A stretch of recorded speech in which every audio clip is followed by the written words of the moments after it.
Hello and welcome. Today we are going to set up Claude Code with the intention to use it with Obsidian.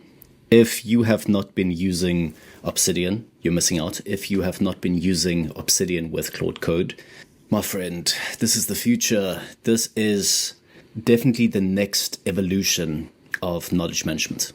What Obsidian has gifted us is structure, and what Claude Code in Obsidian, meaning using it as a personal assistant that can look at our Obsidian, what that has gifted us is the ability to manage our system, to manage our structure.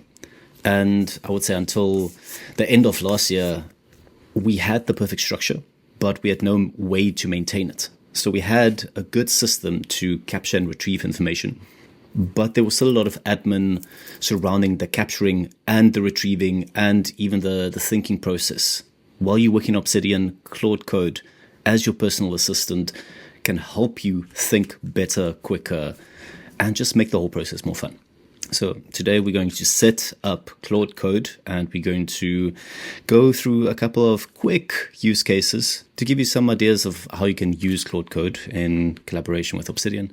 If you want to quickly upskill yourself and make sure that you have everything set up for your specific use cases, I run workshops every couple of weeks, so go check them out. And in these workshops, we go through the setup, the installation, and then we go through a couple of use cases. And all of these use cases you will have even before the workshop. So all of these use cases, we have source processing, for instance. And in the course, you have a little bit of a video as well that teaches you how to set everything up. So without further ado, let's set this up on your device.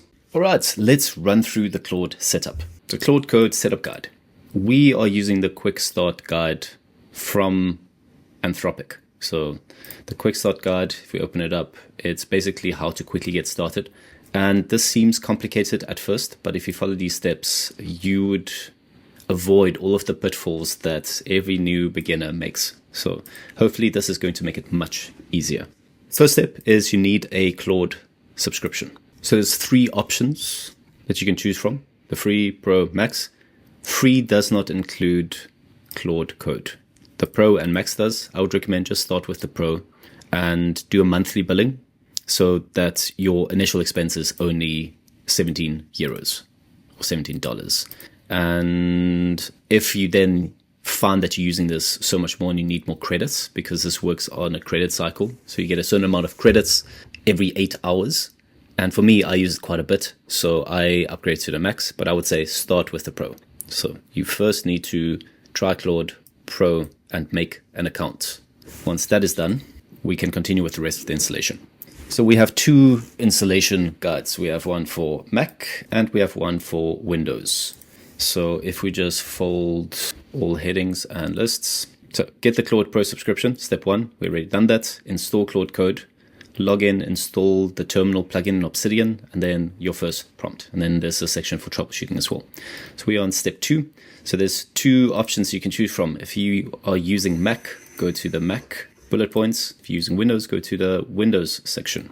So we're starting with Mac. You open up the terminal, you paste this command and press enter. So you open up the terminal app, and then you're met with this little bad boy. And this is where you'll paste in the following code, this code. So you'll just paste it, wait for it to finish, and there's some useful screenshots. So here we have the call, this code that you pasted and pressed enter into, and then you would see it's installing Claude Code native build latest. And then you'll see this is orange warning for some of us. It says native installation exists, but local bin is not in your path. And then it gives you the command to run. So you're just going to copy that entire line from your terminal and you're going to paste it back in. And then you'll see nothing happens. But then if you go and put in Claude space -- version, it should come up with this 2.1.39 Claude Code. And that means that Claude Code is installed. So if you got to this step, you are A4 away. Everything is set up correctly. Okay, so for Windows need a little bit of an extra step. So Mac users, just ignore this little section for a little bit. You would need to install Git if you are a Windows user. And here's the link you download for Windows, and then you just go through the installation steps and just say yes to everything. The default settings is the way to go. And very important is after you installed and it's finished, you need to restart your computer. Very important, because there's something with the path variable. If you don't restart it, Windows didn't automatically update the path variable of where Get is stored or something like that, and you might run into some issues. It's salvageable if you make this mistake, but you'll probably have to contact me and we'll need to sit together. So after you restart, open up your command prompt again and type git version. And if you see a version number, it means that it's installed. So just your command prompt, git version. So now you are ready for the next step. So you're going to open up your PowerShell or your command prompt, and you are going to paste this code into it and then wait for it to finish. And if you can type in Claude space dash dash version and it comes up with 2.1.39 or whatever the version is, and Claude Code, it means that you are A4 away. So we can go to the next step. So Mac and Windows users can continue with this step. You open up your terminal, and now you can type in the word Claude and then press enter. And then you should be met with something like this. Yes, I trust this folder. And then you should see the welcome back your name being displayed here. But before that, you might need to go through the dark mode, light mode. And once you go through these steps and you choose an option of what mode you want to use it in, it's going to ask you to sign into your subscription, your Anthropic Claude subscription. So you're just going to follow that details. It's going to take you to a web browser. You're going to insert your details, and then you can go back to your Claude and everything should be working perfectly fine. Okay, so now we have Claude installed on our computer. So the next thing that we want to do is we want to install the terminal for Obsidian. So this is not necessary, but I would highly recommend it, because once you have it in Obsidian, it automatically points to your Obsidian folder. And then lastly, step 5, your first prompt. So I'm just going to run through a couple of stupid prompts, and in the workshop we'll go through more detailed examples. The next step is to get Claude Code Terminal embedded into your Obsidian. So this is exactly the same as running Claude Code in your terminal. So if we open up the terminal, this and then typing in Claude will activate Claude on your computer. And you just say trust. This is just pointed to a specific folder on your computer. But when you open up in Obsidian using the terminal's community plugin, it already knows to only look at your Obsidian folder, which is quite nice. So we want this window that is outside of Obsidian to be integrated in Obsidian. So we can close it down, terminate, and we can go back to Obsidian. The first step, go to settings, go to community plugins, go to browse, and we're going to look for terminal. We're going to choose the first one, integrated consoles, shells, and terminals. This just allows our terminal to be embedded in Obsidian. Everything else is exactly the same. So we install it and we enable it. And then we can just click out of it. And then we'll see at the left corner, the left ribbon, there's a little icon that popped up, Open Terminal. If you don't see that, you can go to your command palette and you can type in terminal. And then you are going to be met with this one. This is the one that we're looking for. Open root directory in terminal integrated. This integrated means that it's going to be in your Obsidian. So we click, we go to integrated. So on Windows, you'll see integrated as well. Just click on integrated and there is your terminal. So what I would recommend is drag it over to the right-hand sidebar so that you always have it nice and cozy here. And then you just want to type in Claude again to activate Claude. So every time when you open Obsidian, you would just need to type in Claude to activate Claude. And then you can say, yes, I trust this folder, which is your Obsidian folder. We have Claude in our Obsidian, the terminal is embedded, and now the fun starts. So the first question is, what can you do with this? Well, there's a lot of different use cases you can use this for. For me, I use this as my personal ChatGPT in Obsidian. It has access to the internet, so you can ask it things over the internet. So I can say, what is the weather in Amsterdam today? And it will think for a couple of seconds. And then it would ask you some permissions, and you can either say yes, or if you wanted a little bit more access to not give you this prompts or ask you, is it fine to continue? You can press 2. and then we'd go and do a web search. So here we have 4 degrees, and it's a typical winter day, cool and brisk, dress warmly, and it has a couple of sources. Okay, so it can do some web searching. Let's say that we want to log a workshop that we're doing. So I'm just going to tell it what to do. And how this works is, think of it as a personal assistant that have access to your Obsidian. You need to teach it. You need to teach the personal assistant how to use your Vault. On my daily note at 12, log that I am going to do a workshop, create a work session note, and fill it in with the appropriate work session template. So this is the first time we're running this, and it might not get it right exactly how we want it to display or to add it to our daily note. It might not even know what the daily note is. And this is part of the back and forth that you need to spend some time in order for it to start understanding how you want to use it. Okay, so it found the right date, and you can just give it access. And there we go. A 12 workshop, and if we go into that note, it created the workshop correctly. And then you can say like, oh, I don't want the workshop tag, or I want the status to be something else, or I want to update the template. So if we go back, we can also say that, hey, we want always have the time on the, oh, here's also some feedback. So it tells you what it did. But now I want it to be displayed as 12, and then underneath as a sub bullet point, I want the workshop note.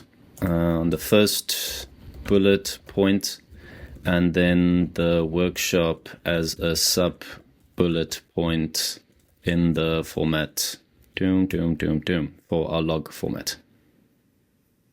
That's basically it. So there we got it right. And the next thing that we can do is we can just ask it some general questions. So we're going to do more structured thinking. I just want to give you some ideas to start thinking about and playing around with and what you can do. Find all notes with running related things. Because I know that this is the demo vault and I have some running related things. So what this is going to do is it's going to search my entire vault, and it's going to look for where running was mentioned. So project half marathon triathlon, cool. Proper running form.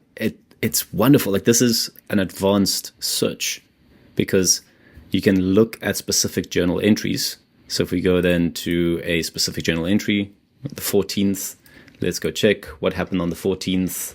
Went for a long run. Log exercise running. So you can start navigating and exploring your vault a little bit more. You can also say, how many templates do I have? And list them. So instead of you having to go to your templates folder and look at all of them, you can just ask Claude to give some information. Next one. How many notes do I have? And then it's going to do a little bit of a count. How many notes I have? You have 33 notes in your notes folder, including the work session note we just created. And in all folders, garnishing. And you can also tell it how to output the information.